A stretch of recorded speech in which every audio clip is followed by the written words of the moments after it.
Halo, selamat datang di Aksa Movie 21. Semoga kalian dalam keadaan baik dan selalu dimudahkan dalam urusannya. Kali ini saya akan melanjutkan cerita Love and Sword bagian keempat, di mana pada episode sebelumnya terjadi keributan di Yuchi Manor. Aliansi lembah hantu di bawah pimpinan Sensui Tian menyerang untuk membunuh semua pendekar yang berkumpul. Namun Yan Shao bersama para pendekar yang lain berhasil menggagalkan aksi mereka itu. Lin Shaoqi menemukan kotak brokat di tubuh Yan Shao. Dia dituduh memiliki rencana tersembunyi ingin mencuri kunci pembuka harta karun. Hal itu membuat Rong Sukwang kesal lalu memutuskan hubungan mereka. Rong Sukwang yang cerdik dan penuh akal curiga jika Yan Shao maupun Lin Shaoqi telah menyusun suatu rencana. Untuk mendapatkan informasi yang dibutuhkan, ia memerlukan uang. Maka ia menciptakan sebuah senjata busur tangan yang dinamakan meteor api. Setelah melakukan serangkaian uji coba yang penuh asap dan ledakan bersama Tang Ying, senjata itu pun akhirnya selesai. Rong Sukwang pun kemudian menyusun sebuah rencana licik. Dia menggunakan jasa seorang pendongeng untuk menyebarkan rumor tentang kematian mendesak pemimpin sekte Xing Feng dan sebuah duel legendaris di Pavilion Hati Danau. Tempat dua pendekar pedang ternama akan bertarung memperebutkan senjata baru yang sangat kuat, meteor api. Gosip itu langsung menarik perhatian warga. Kerumunan mulai berkumpul. Dengan Tang Ying yang menyamar sebagai pria, dia berperan menambah keributan. Sementara itu, Rong Sukwang tampil sebagai pendekar misterius yang berjuluk pedang tanpa hati. Dia berpura-pura membunuh lawannya hanya dengan sekali tembakan, menggunakan senjata buatannya itu. Tentu saja hal itu menimbulkan keinginan semua orang untuk memiliki senjata tersebut, sehingga Rong Sukwang pun berhasil menjual senjatanya dengan harga tinggi. Ia membagikan keuntungan kepada rekan-rekannya dengan pesan tegas agar semuanya tetap dirahasiakan. Kemudian Rong Sukwang membeli kembali lukisan misterius dari Yu Linglong. Yu Linglong heran mengapa Rong Sukwang menjualnya, kalau akhirnya dia membelinya kembali dengan harga lebih mahal. Tapi Rong Sukwang punya alasannya. Dia melihat simbol yang terus berulang di setiap gambar dan menduga itu adalah semacam tanda untuk kode rahasia. Di saat bersamaan, Lin Wanci percaya jika konflik antara Yan Shao dan Rong Sukwang bukanlah sandiwara belaka. Dia mencium ada sebuah pergerakan di pavilion rahasia. Ia pun lalu memerintahkan Liu An untuk menyelidiki, lengkap dengan informasi jadwal patroli para penjaga. Malam itu Liu An berpakaian serba hitam menyelinap masuk ke pavilion rahasia. Di sana dia menemukan sebuah kotak brokat yang dipegang Lin Shaoqi sebelumnya. Namun ketika kotak itu diambil, mekanisme jebakan aktif dan senjata rahasia menyerangnya. Lin Shaoqi yang telah menunggu segera bergerak untuk menangkap Liu An. Saat mencoba melarikan diri lewat jendela, Rong Sukwang menghantamnya dengan meteor api. Tanpa diduga, Yan Shao juga muncul melumpuhkannya.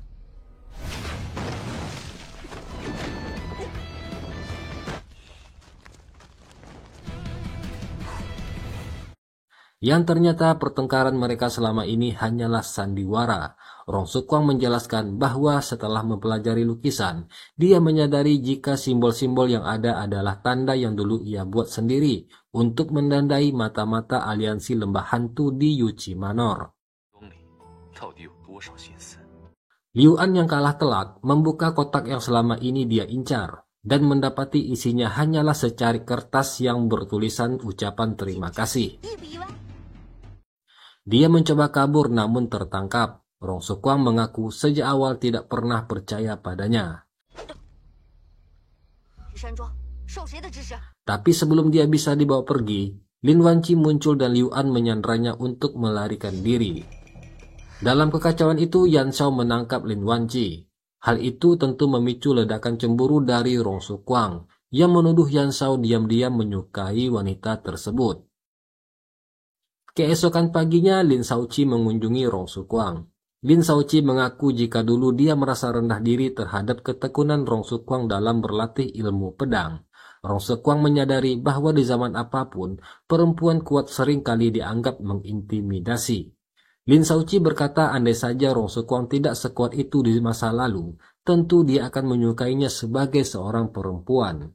Rong Sequang terkejut mendengar kejujuran Lin Shaoqi. Dia buru-buru mencari alasan untuk pergi mencari Yan Xiao, tanpa sadar bahwa Yan Xiao telah menyaksikan seluruh percakapan mereka itu dan kini diliputi rasa cemburu.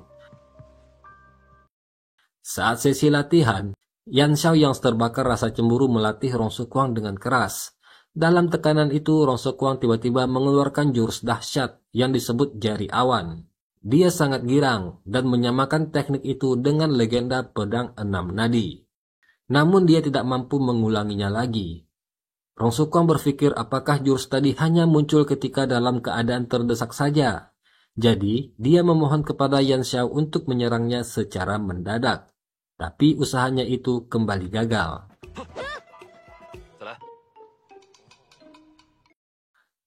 Di suatu tempat terpencil, Yan Xiao mendatangi Liu An yang tengah bersembunyi di sebuah gubuk. Yan Xiao mengungkap bahwa ia tahu masa lalu Liu An, tentang desa Long Yu dan pembantaian yang dilakukan oleh aliansi lembah hantu. Kala itu Su Siyu mencoba menyelamatkan Yan Xiao dan Feng Yi dengan memberi mereka liontin giok sebelum berusaha kabur. Yan Xiao menuduh Liu An mengkhianati keluarganya karena bekerja untuk musuh. Tapi Liu An membalas bahwa justru keluarga Feng lah yang menyebabkan pembantaian itu terjadi. Dia melihat ketua Lin membawa kabur Feng Yi dan mengganti namanya menjadi Rong Sequang. Dengan getir Liu An mempertanyakan mengapa semua orang harus mati, sementara putri keluarga Feng tetap hidup. Yan Xiao kemudian menunjukkan liontin perak milik adik Liu An dan memanggilnya dengan nama kecilnya Ayu. Liu An tertegun. Dia akhirnya menyadari jika ternyata Yan Xiao adalah Yan Wuying, bocah yang dulu diadopsi oleh Su Siyu. Yan Xiao kemudian mendesak Liu An mengatakan racun apa yang dia berikan kepada Rong Sequang, dari mana asalnya dan apakah ada penawarnya. Liu An menyebut nama racun itu adalah hati teratai merah ciptaan Su Siyu sendiri, dan racun itu belum ada penawarnya. Seketika Yan Xiao terkejut, namun dia bersumpah selama dia masih bernafas dia akan menyelamatkan Rong Sequang. Lin Shaoqi dan ayahnya membahas situasi suram yang terjadi di dunia persilatan. Banyak sekte bela diri telah dipaksa untuk bergabung dengan aliansi lembah hantu. Perang besar tampaknya tinggal menunggu waktu. Tiba-tiba kabar mengejutkan datang dari seorang pengawal. Liu An dikembalikan ke kediaman Yuchi Manor secara misterius. Ketua Lin terkejut, sementara Rong Sequang curiga siapa yang mengirimkan Liu An. Ketua Lin ingin menyelidiki siapa orang yang memerintah Liu An, tetapi Lin Wanqi mengingatkan bahwa ada yang janggal. Dia menyarankan agar Liu An segera dipenjara dan diinterogasi nanti. Saat Liu An dibawa pergi, matanya sekilas melirik Lin Wanqi. Sementara itu tatapan Yan Xiao terus mengarah ke Lin Wanqi karena curiga, yang membuat Rong Sequang cemburu. Dia menduga Yan Xiao menyukai Lin Wanqi dan langsung menendangnya dengan kesal. Kemudian Yuling Long tiba di kediaman Yuchi Manor membawa berita buruk. Saat ini sektenya telah diancam oleh aliansi lembah hantu. Kedatangannya kemari untuk meminta bantuan. Para tetua Yuchi Manor keberatan untuk membantunya karena saat ini mereka juga tengah menghadapi masalah. Namun Lin Shaoqi menyatakan bahwa mereka tidak bisa meninggalkan sekte rubah roh di saat genting ini. Pernyataannya itu juga didukung oleh Yan Xiao. Lin Shaoqi pun bergegas mengikuti Yuling Long ke sekte rubah roh. Dia mengajak Yan Xiao untuk bergabung. Sementara Rong Sequang juga tak mau ketinggalan. Dia juga pengen ikut. Lin Wanqi kemudian diam-diam mengunjungi Liu An di penjara. Dia mencurigai jika orang yang menangkap Liu An adalah Yan Xiao. Tapi Liu An hanya diam. Lin Wanqi pun meninggalkannya dalam keadaan kebingungan. Sementara itu rombongan Yan Xiao tiba di sekte rubah roh, tapi suasananya terasa aneh. Para pemimpin sekte tidak terlihat, sedangkan murid-murid yang berjaga di sana terlihat sangat asing. Ketika Yuling Long meminta bertemu kakak pertamanya, adik kedua malah mengungkap bahwa kakaknya telah bergabung dengan aliansi lembah hantu dan saat ini dikurung di dalam penjara. Yuling Long panik dan mencoba mengunjungi kakaknya, tapi adik keduanya justru menyerangnya hingga pingsan. Adik kedua itu lalu menyajikan teh beracun kepada rombongan Yan Xiao, tapi Yan Xiao mengetahui niat jahatnya itu. Mereka pun berpura-pura minum teh tersebut lalu tak sadarkan diri. Begitu Huang Pao dipanggil, Yan Xiao dan Rong Sukwang pun menyerang menggunakan senjata api meteor untuk menangkap Huang Pao beserta kaki tangannya.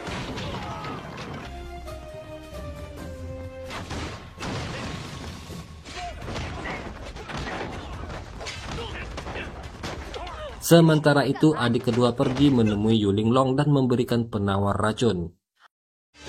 Pertempuran berdarah pun terjadi, banyak anggota aliansi lembah hantu yang terbunuh. Namun sekte rubah roh juga mengalami kerugian besar. Apalagi Huang Pao bersama beberapa petinggi aliansi lembah hantu juga berhasil kabur. Adik kedua menjelaskan bahwa ia tak tahu jika sumber air telah diracuni oleh aliansi lembah hantu. Demi mendapatkan penawar racun dan menyelamatkan yang lain, dia terpaksa menjebak Yan Xiao untuk diserahkan kepada sekte lembah hantu. Karena diliputi rasa bersalah, dia akhirnya bunuh diri untuk menebus dosa-dosanya. Beberapa orang khawatir bahwa mereka kini telah menyinggung aliansi lembah hantu, tapi Yan Xiao meyakinkan bahwa pertempuran ini memang tak bisa lagi dihindarkan. Mereka harus melawannya secara langsung. Hingga akhirnya mereka semua sepakat untuk bersatu dan menghadapi ancaman itu bersama.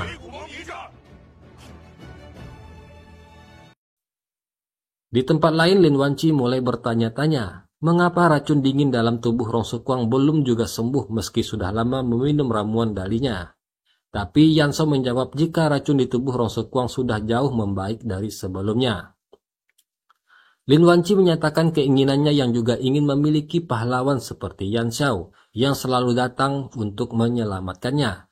Yan Xiao pun menimpali jika dia akan selalu melindunginya juga, kapanpun dia dalam bahaya. Mendengar hal itu, Rong Sukwang terbakar cemburu. Dengan nada sinis dia berkata jika Lin Wanci sebaiknya berteriak lebih keras agar Yan Xiao bisa mendengarnya. Dan Yan Xiao sebaiknya tidak jauh-jauh darinya. Yan Xiao pun yang kesal lalu menarik Rong Sukwang pergi menjauh. Dia menjelaskan walaupun dia bisa menyelamatkan semua orang, namun Rong Sukwang tetap menjadi prioritas utamanya.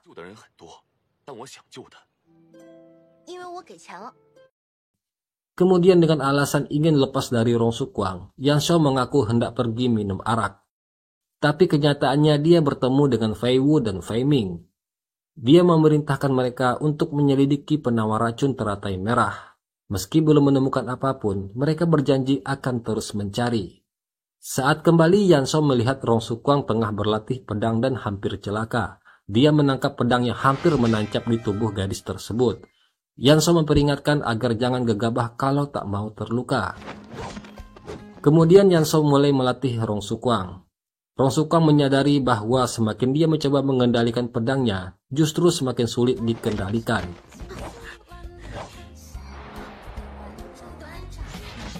Yan Xiao pun memuji pemahaman Rong Sukwang. Dengan wajah datar tapi mata penasaran, Rong Sukwang berkata jika lain kali dia ingin ikut minum arak bersama Yan Xiao. Tapi Yan Xiao langsung menolak mentah-mentah.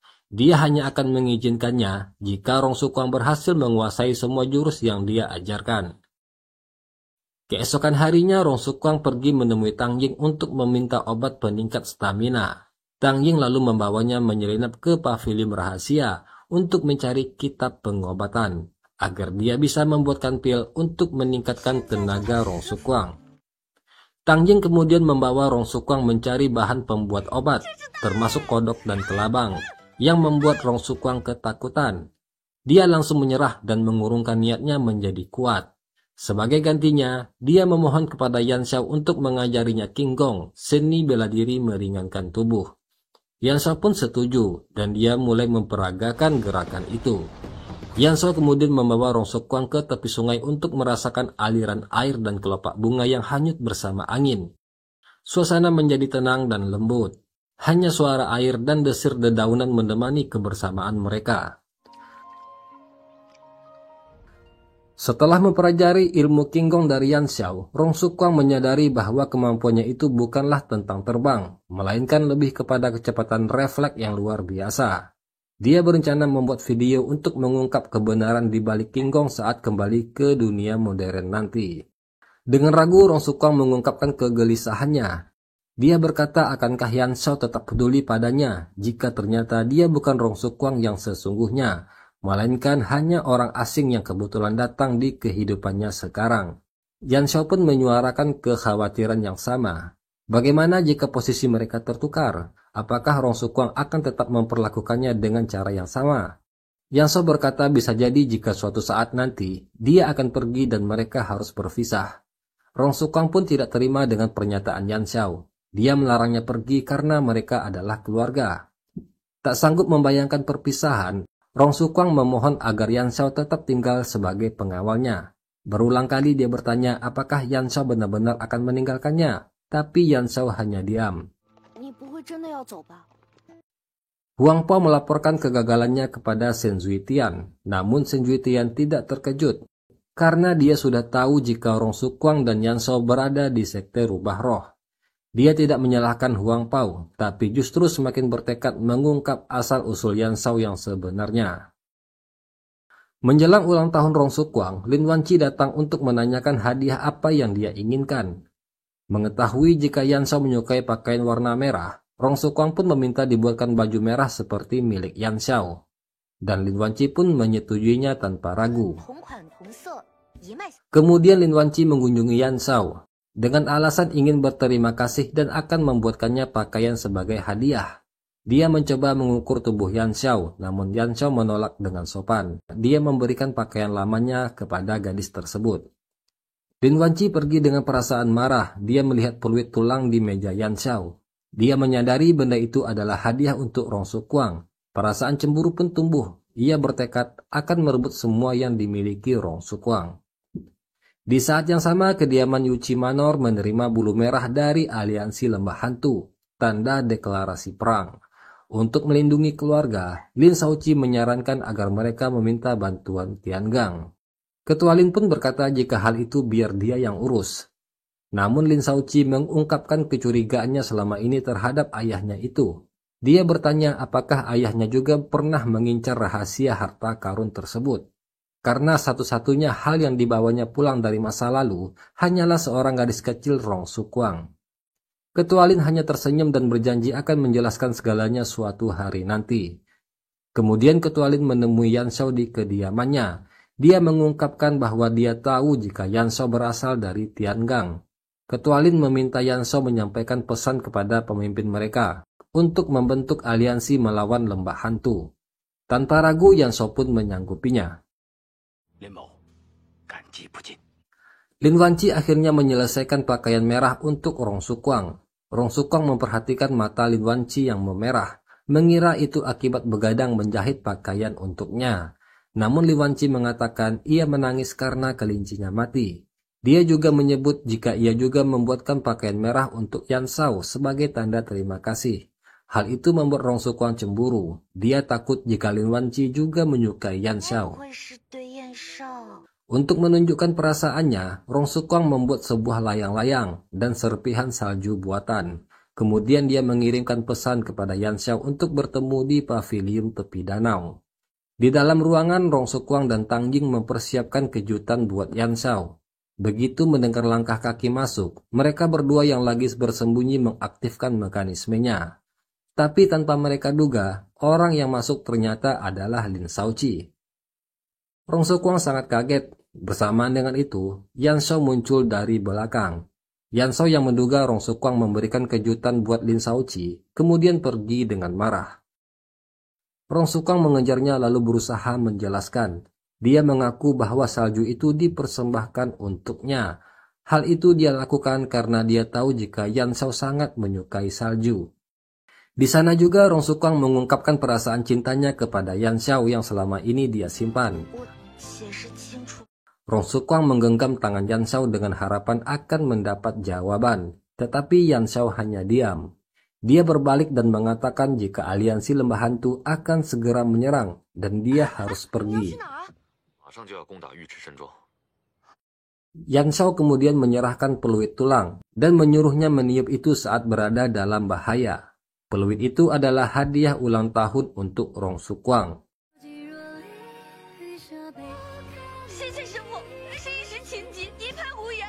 Malam harinya saat tidur, Rong Sequang bermimpi kembali ke dunia modern. Ketakutan terbesarnya adalah kehilangan Yan Xiao. Dalam mimpi dia melihat seorang dokter yang mirip Yan Xiao lalu mengejarnya. Namun kemudian Rong Sequang terbangun dan menyadari jika dia tidak ingin meninggalkan dunianya sekarang karena ada Yan Xiao. Rong Sequang pun membuka pintu. Dia melihat Yan Xiao berdiri dalam balutan baju merah di kejauhan.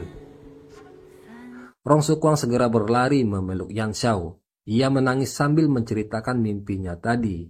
Dia ingin bersama Yan Xiao dan akan ikut kemanapun dia pergi. Namun sosok Yan Xiao perlahan memudar. Rong Sequang pun terbangun kembali, yang ternyata semua hanya mimpi dalam mimpi. Ia menangis terisak sambil menggenggam peluit tulang pemberian Yan Xiao.